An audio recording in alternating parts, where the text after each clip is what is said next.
Glória a Deus, aleluia, Deus é bom todo o tempo. Nós vamos para a mensagem, e essa mensagem é uma mensagem que eu já preguei ela muitas vezes, quando eu viajava e até mesmo lá atrás, quando a igreja ainda era numa salinha ali no centro. Acho que na época nós tínhamos 20, 25 pessoas mais ou menos.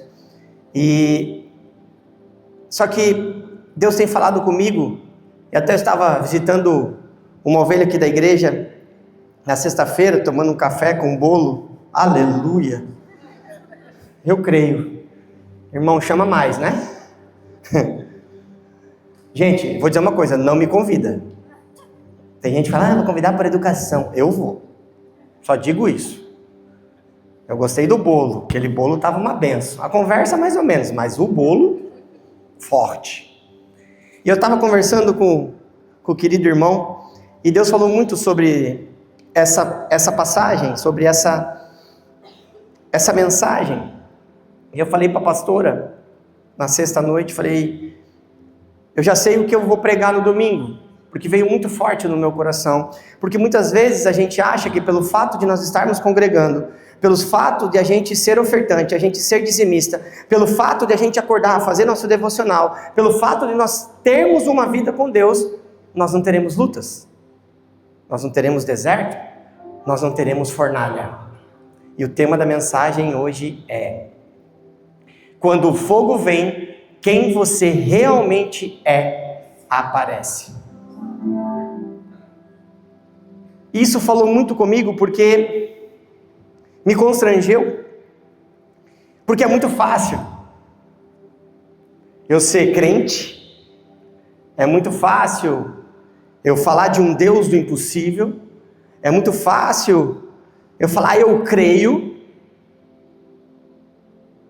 só que quando a coisa aperta, quando aquele Deus que você diz servir, por algum motivo permitiu que você fosse jogado numa fornalha, quando o mundo vem em volta de nós e tenta fazer a gente se adaptar para fazer parte, negociar para fazer parte.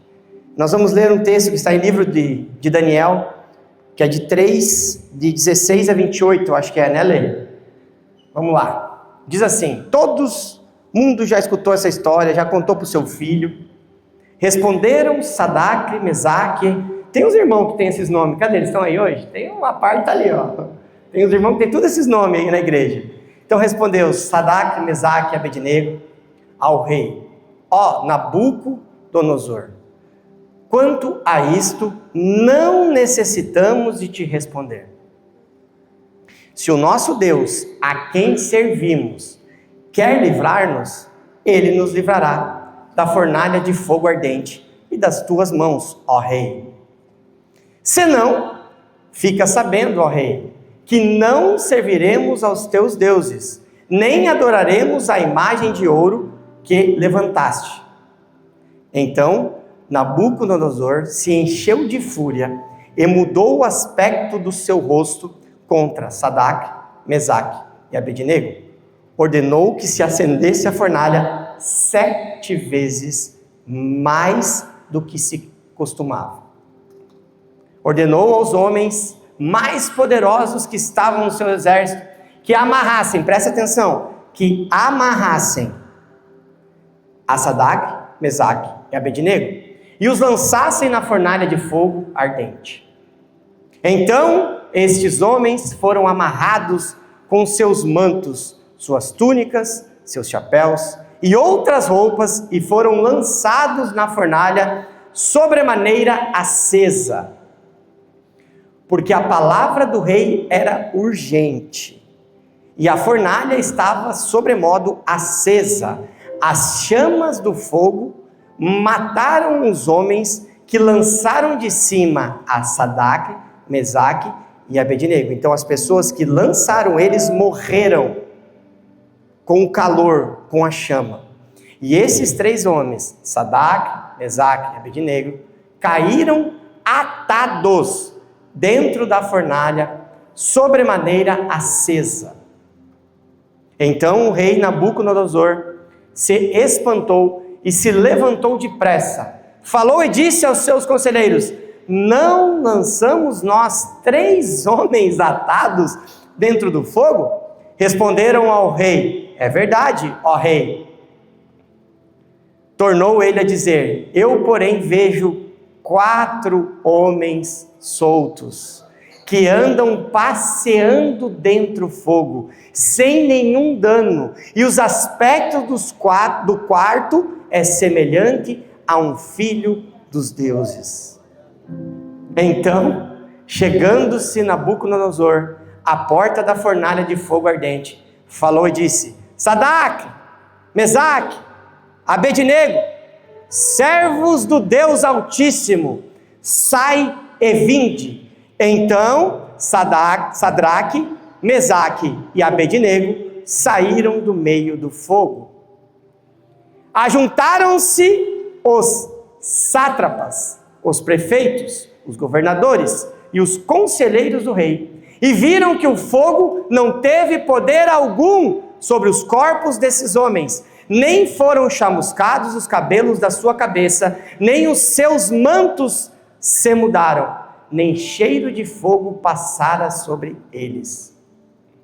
Falou Nabucodonosor e disse: bendito seja o Deus de Sadraque, Mesaque e Abednego, que enviou o seu anjo e livrou os seus servos, que confiaram nele, pois não quiseram cumprir a palavra do rei, preferindo entregar os seus corpos a servirem e adorarem a qualquer outro Deus, senão o seu Deus.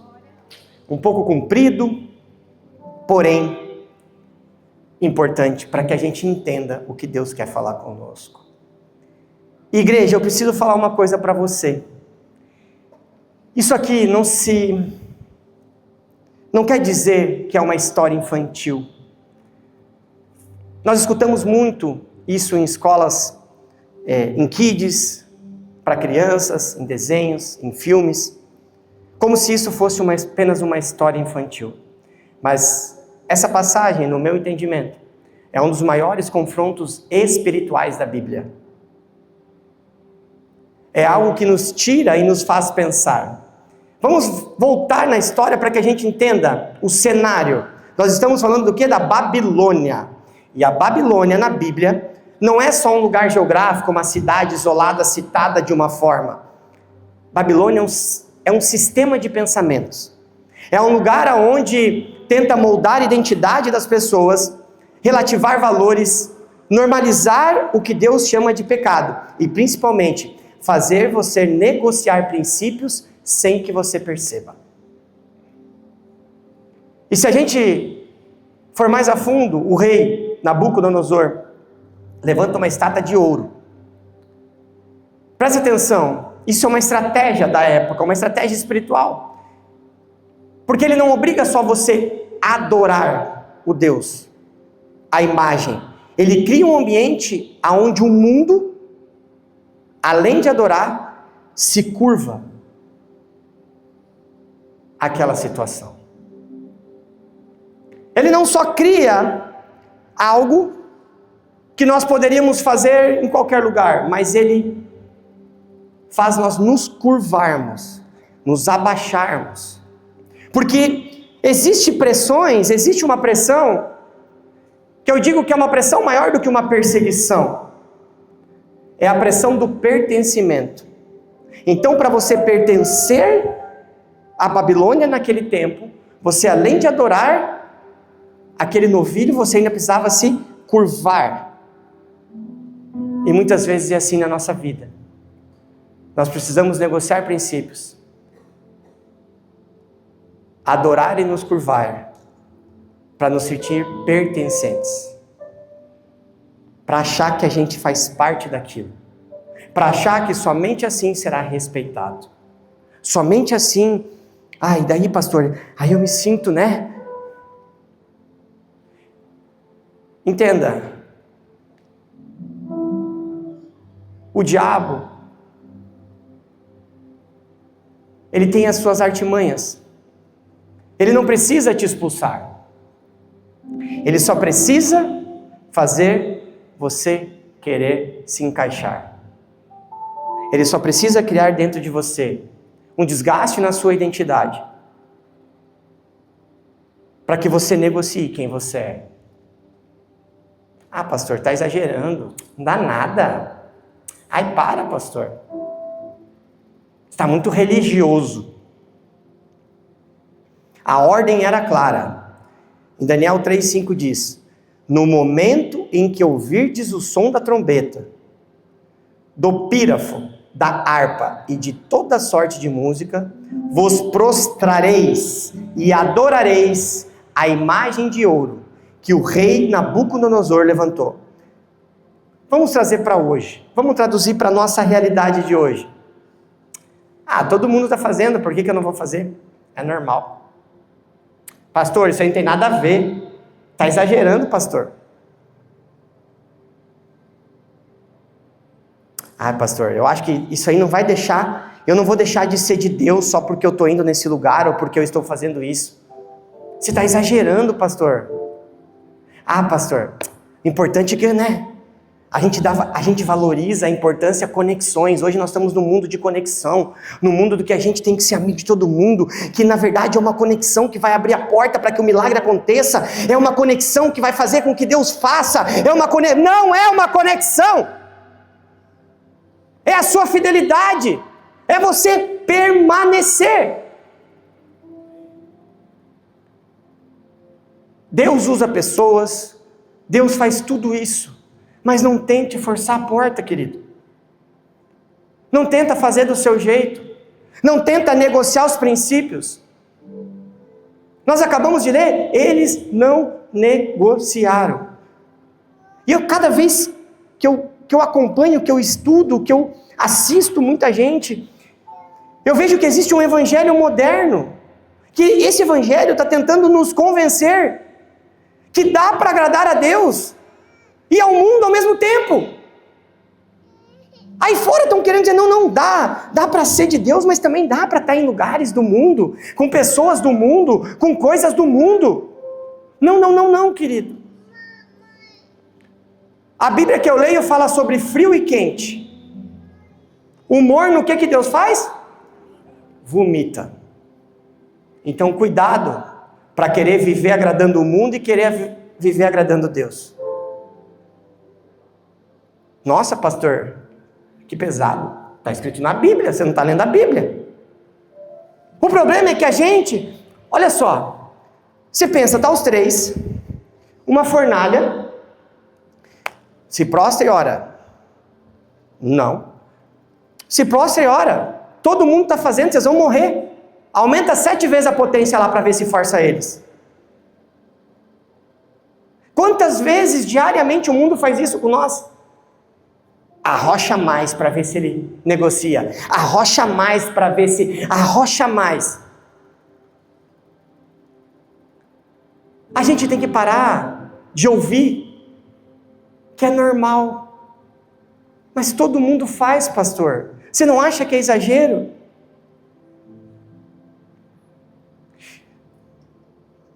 Vou falar uma coisa para você. Ah, pastor, mas não tem como eu agradar a Deus e mesmo assim umas coisinhas do mundo? Será que não dá para mim estar em ambientes que não... só para mim pertencer, porque o povo é legal, são meus amigos de tanto tempo, é minha parentela? Não dá. Não dá para agradar as duas coisas, não dá para pertencer aos dois mundos. Aí você olha para a sua vida e você não entende por quê que muitas coisas estão acontecendo. Você não entende por quê? Coisas que nunca aconteceram começam a acontecer. Porque você está tentando negociar com o mundo. Você está dando brecha para que Satanás entre. Entre na sua casa, entre no seu casamento, entre no seu relacionamento, entre na sua vida financeira, na sua vida espiritual. Fé não se negocia, querido. Daniel 3, 16, 18. Nós acabamos de ler. Responderam Sadraque, Mesaque e Abednego ao rei. Ó Nabucodonosor, quanto a isto não necessitamos te responder. Se o nosso Deus, a quem servimos, quer nos livrar, ele nos livrará. Se ele fizer, ele é Deus. Se não, fica sabendo, ó rei, que não serviremos a teus deuses, nem adoraremos a imagem de ouro. Se ele fizer, Ele pode fazer. Se ele não fizer, nós vamos continuar com o mesmo princípio. Eu não vou negociar.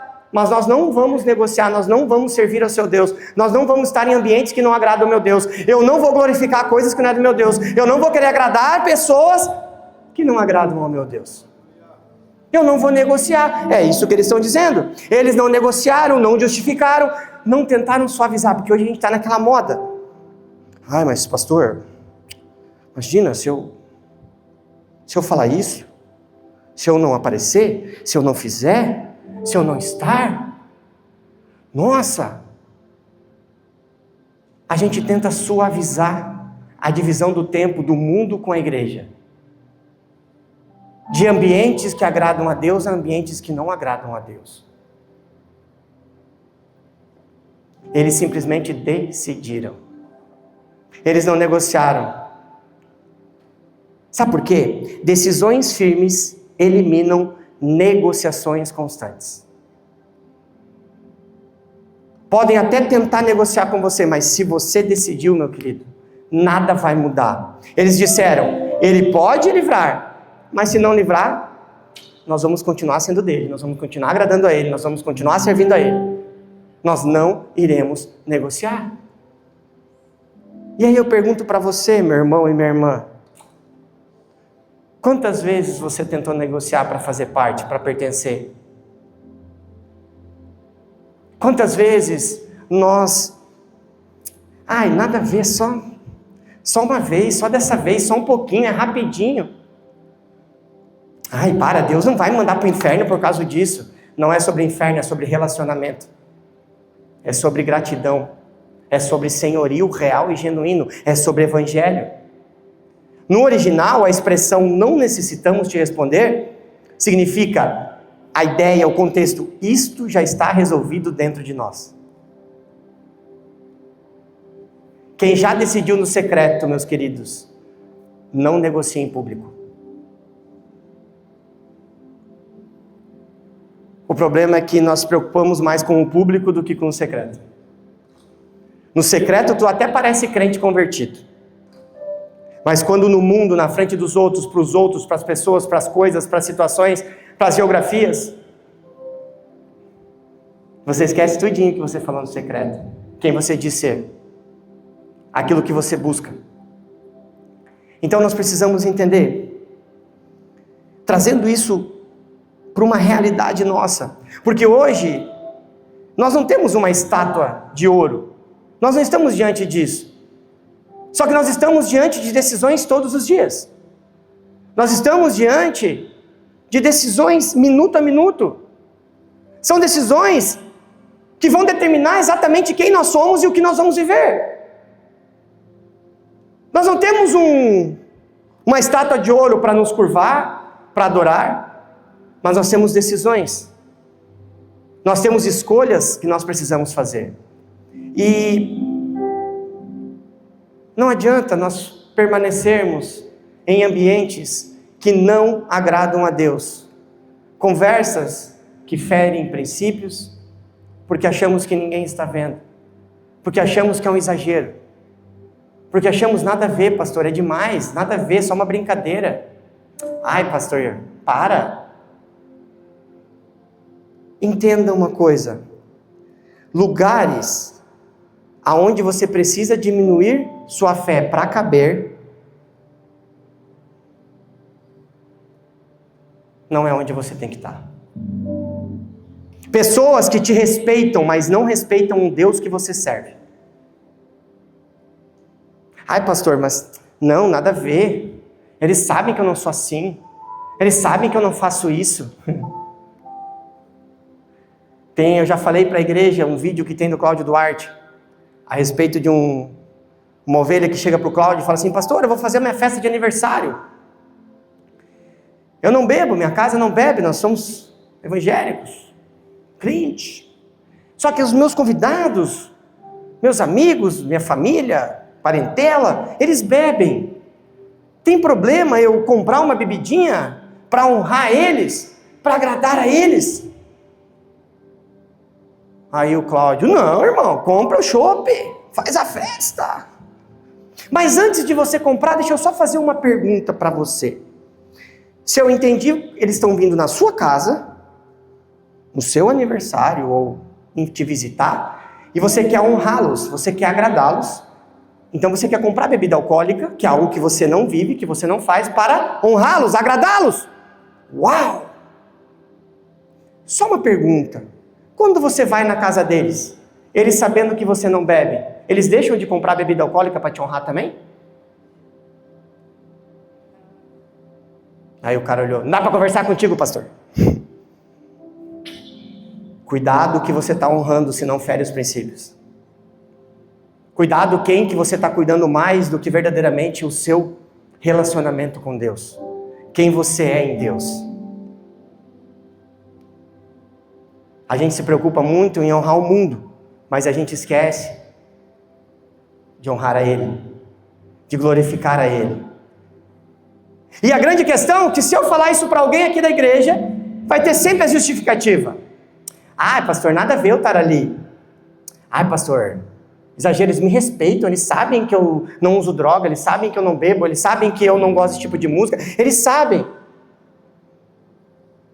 Pastor, eu vou estar ali, mas eu não faço o que eles fazem. Você está exagerando. Pastor, eu tenho que respeitar, é só para não perder a amizade, não perder as conexões. A gente sempre vai tentar validar as nossas ações. Isso chama fé imatura. Falta maturidade. Falta identidade para nós em Deus. Os 3 amiguinhos que nós acabamos de ler, eles sabiam quem eles eram. E mais do que saber quem eles eram, eles sabiam quem era o Deus que eles serviam. E você? Sabe quem você é? Você sabe quem é o Deus que você serve de verdade?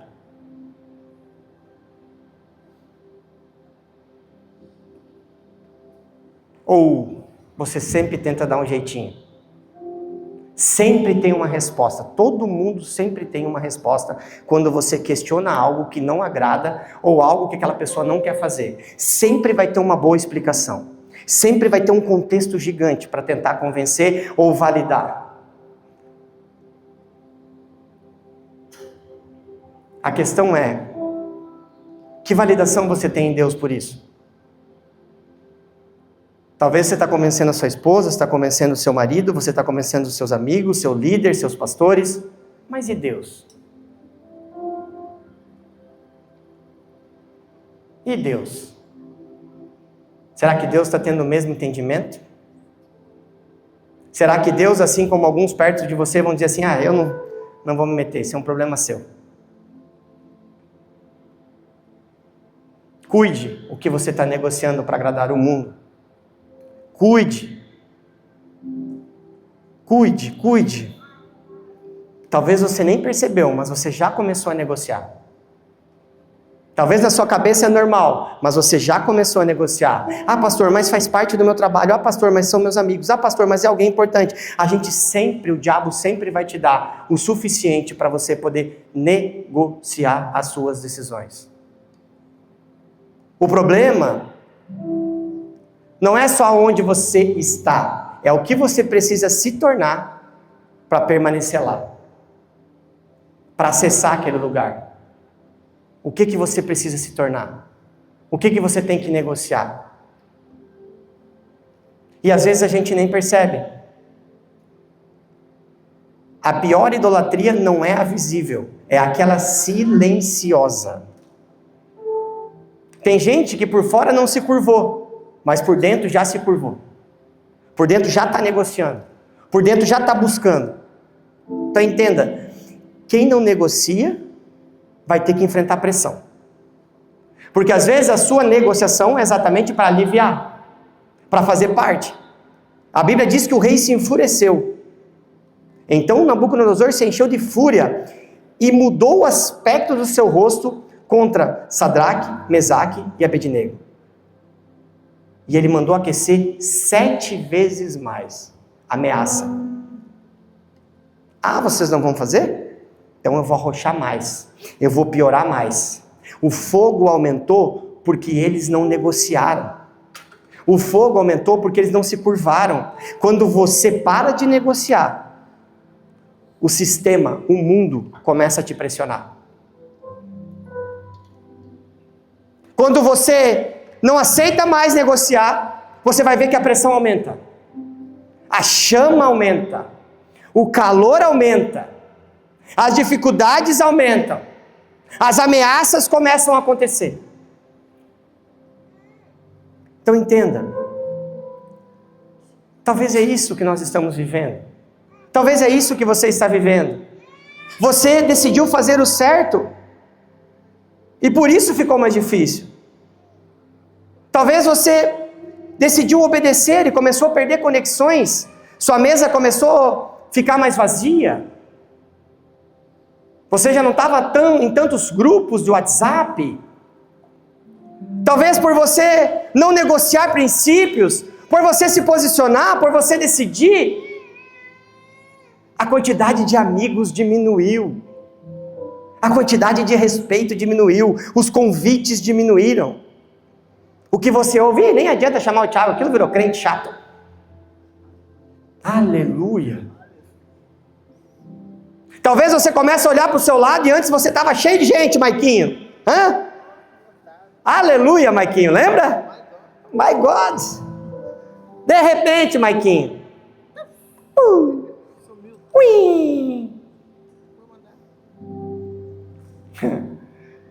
O posicionamento vai refletir em afastamentos.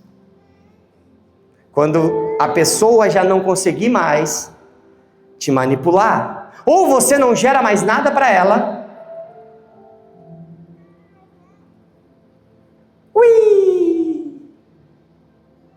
hein, aleluia, os amigos vão,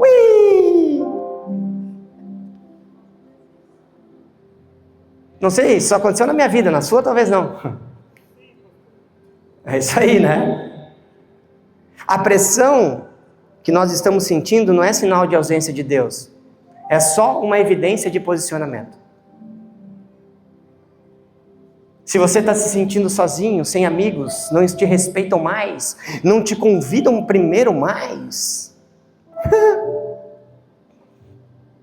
continue. Permaneça.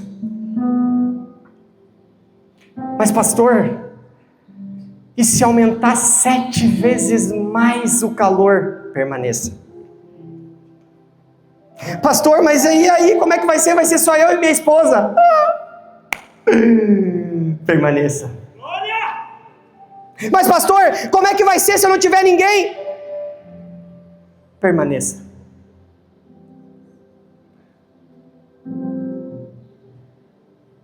Eu sempre digo que o decidir é fácil, o problema é permanecer na decisão. Deus é fiel, Deus faz tudo. Joga eles lá.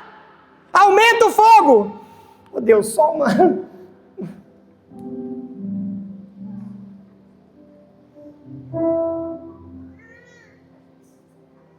Você precisa entender que Deus não vai evitar todas as fornalhas da sua vida.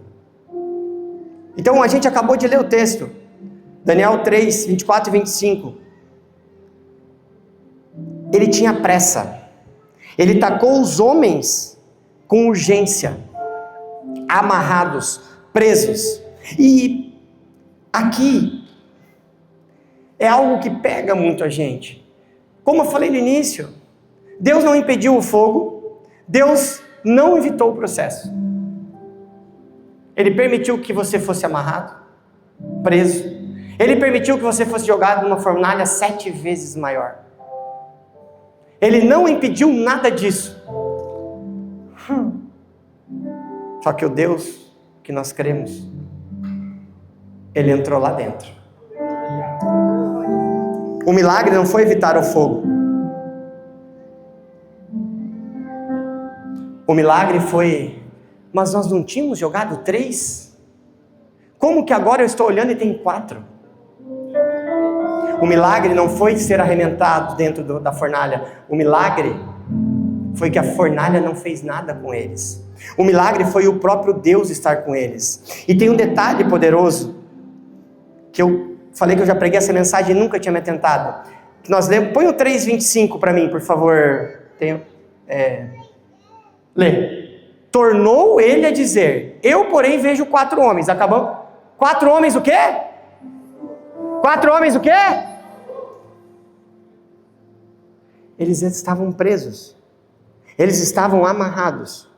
E o texto diz que tinham 4 homens soltos. O fogo não queimou eles, mas o fogo queimou aquilo que prendia eles. Entenda, às vezes é necessário o fogo. Às vezes é necessário. Deus não desperdiça nenhum tipo de dor. Ele usa a dor para te libertar. Dá uma salva de palmas para Jesus.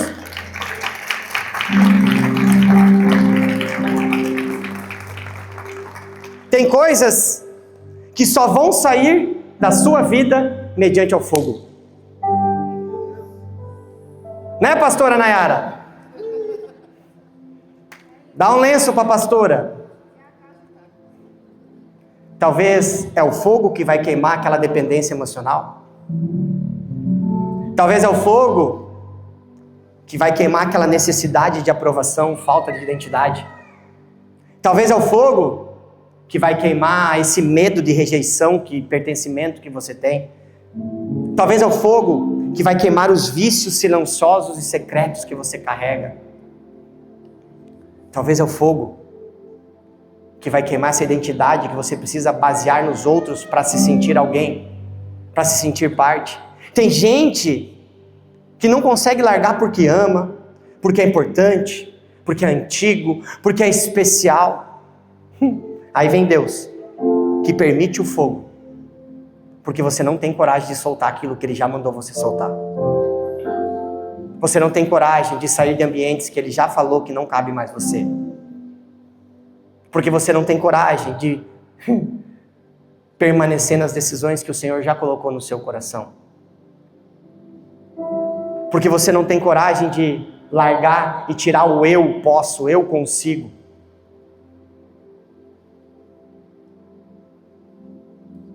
O fogo vem porque é só assim que as amarras que te prendem vão ser soltas. E você vai poder viver o milagre e o propósito que Deus sonhou para você. Não negocie. Permaneça. Se mantenha firme, independente do que os outros dizem. Aquilo que você não entrega em obediência, Deus vai tomar durante o processo. Às vezes é melhor a gente entregar de boa.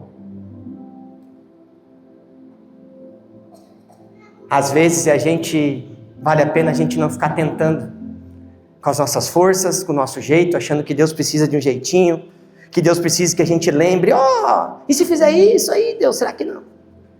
Deus, a gente dá até uma lista de nomes para Deus tocar no coração para ajudar a gente. Eu imagino Deus olhando. Não se curve. Não negocie. Não queira agradar os outros.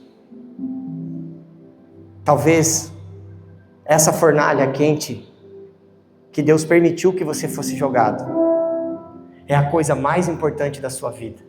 É o momento mais importante da sua vida para que você seja livre. Para que você possa alcançar e viver aquilo que Deus sonhou para você.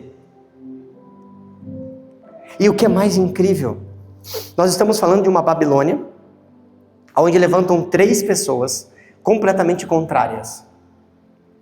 Às regras, às doutrinas, aos dogmas, às obrigações. Levantam 3. Nós lemos ali, falou Nabucodonosor e disse, bendito seja o Deus de Sadraque, Mesaque, Abednego, quem enviou os seus anjos e livrou os seus servos. Quem está dizendo isso? Nabucodonosor. Um rei ateu. Um rei que não cria em Deus. Tá, pastor, mas o que isso tem a ver?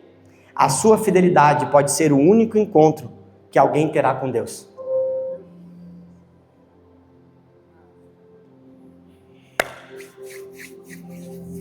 Você é a Bíblia que talvez alguém será a única coisa que ela vai ler. A sua permanência na fornalha transforma vidas. Nós acabamos de ver aquele homem que não acreditava em Deus. Aquelas pessoas que negociavam, que estavam dizendo: joga, joga, joga, porque eles são diferentes. Joga, joga, joga, rei, porque olha só, estão te... Vou ler de novo. Falou Nabucodonosor e disse: bendito seja o Deus de Sadraque, Mesaque e Abednego.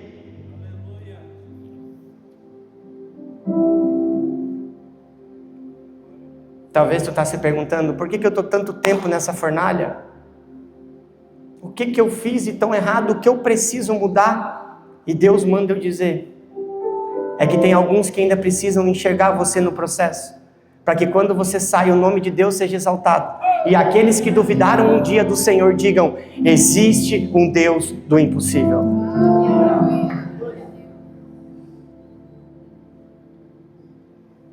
Eles não saíram correndo, eles ficaram andando sobre a fogo, até que chamassem eles, até que Nabucodonosor falasse: ei, vem. Eles não estavam com pressa, ali eles poderiam ficar. E aí tem um versículo que eu guardei, não coloquei ali de surpresa para você, que diz assim, Daniel 3,30, continuação: então o rei fez prosperar Sadraque, Mesaque e Abednego na província de Babilônia. Deus honra quem não se curva. Deus honra quem permanece. Deus honra quem não negocia para agradar o mundo, agradar pessoas. Deus honra. Deus levantou um rei que não acreditava em Deus para honrar aqueles três. Você não precisa fazer lista de indicação para Deus, querido. Você não precisa dar ideias para Deus, calma. Ele está andando contigo no meio da fornalha.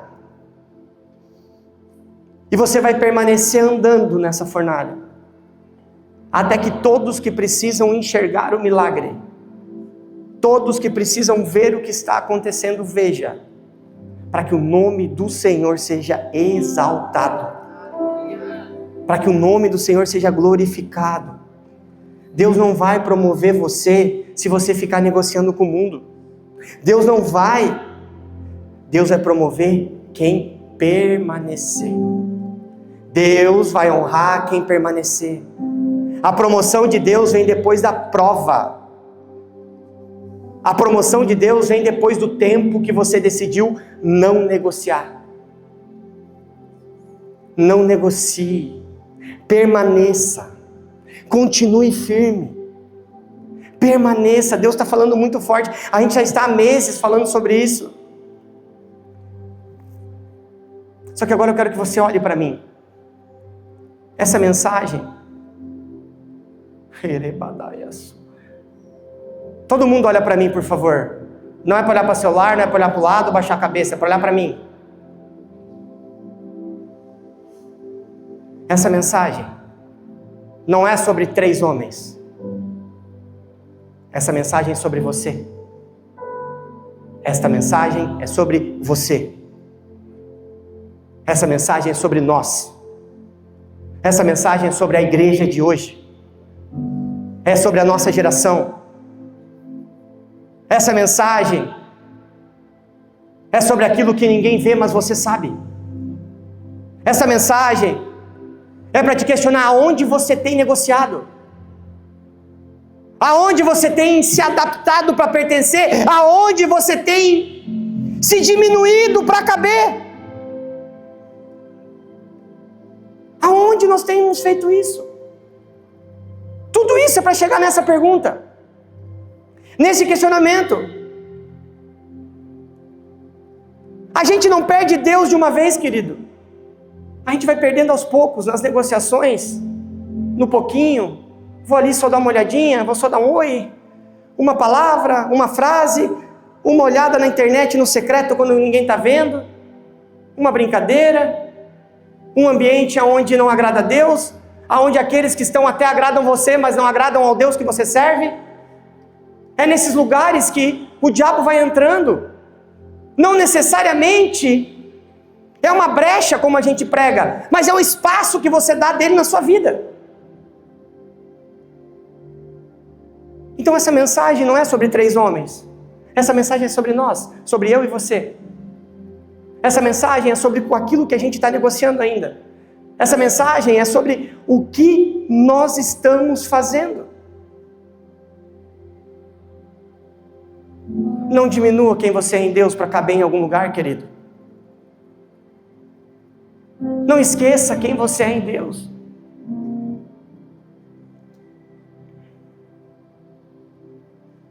Talvez você diga, mas pastor, eu continuo indo na igreja. Eu não saí da presença, mas cuidado porque a presença pode sair de você. Cuidado porque as tuas atitudes e as negociações que você permite, até permite você vir para a presença, mas aquela presença que estava dentro de você cada dia mais se afasta. Você se torna alguém frio, inconsciente, você começa a não perceber que as coisas começam a esfriar. Só que hoje Deus deu essa mensagem a nós, para chamar a nossa atenção, para nos alertar, para nos chamar de volta. Fique de pé no seu lugar, igreja.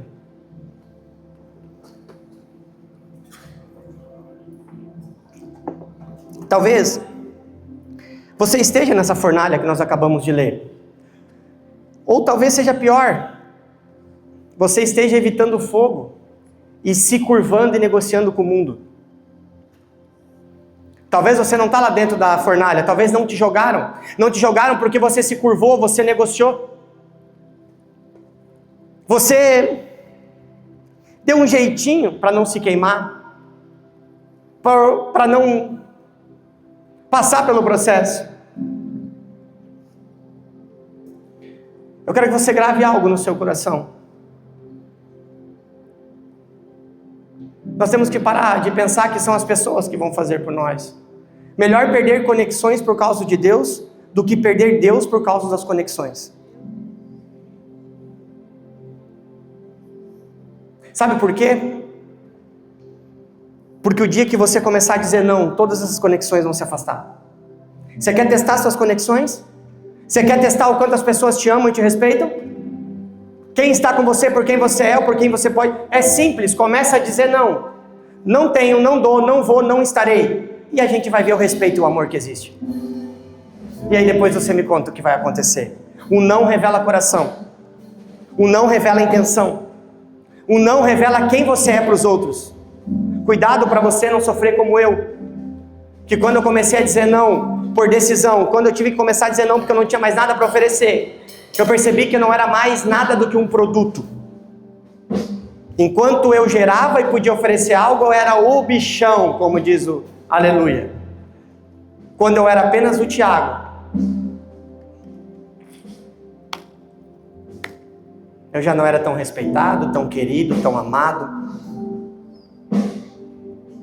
Pelo contrário, eu sabia que tinha algo errado. Aí tinha coisa escondida. Tinha cheiro de rolo. Isso sempre foi assim. Cuidado. Se você quer fazer um teste, comece a dizer não.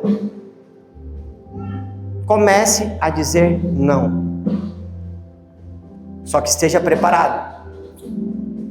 Porque dói muito. Mas dói demais. Dói de tal forma que eu não consigo explanar para você. Quando você entende que nunca foi sobre quem você é, mas sobre o que você poderia oferecer àquelas pessoas. Comece a dizer não. E você vai entender que você até estava cheio de gente à sua volta, mas você sempre esteve sozinho. Comece a dizer não. E você vai perceber que é você e sua esposa, que é você e seus filhos, que é você e seu pai. Para aqueles que não são casados, você e sua mãe.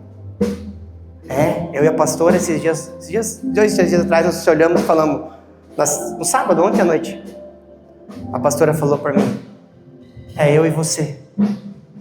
É você e eu. E tá tudo bem, porque ela é mais do que o suficiente para mim.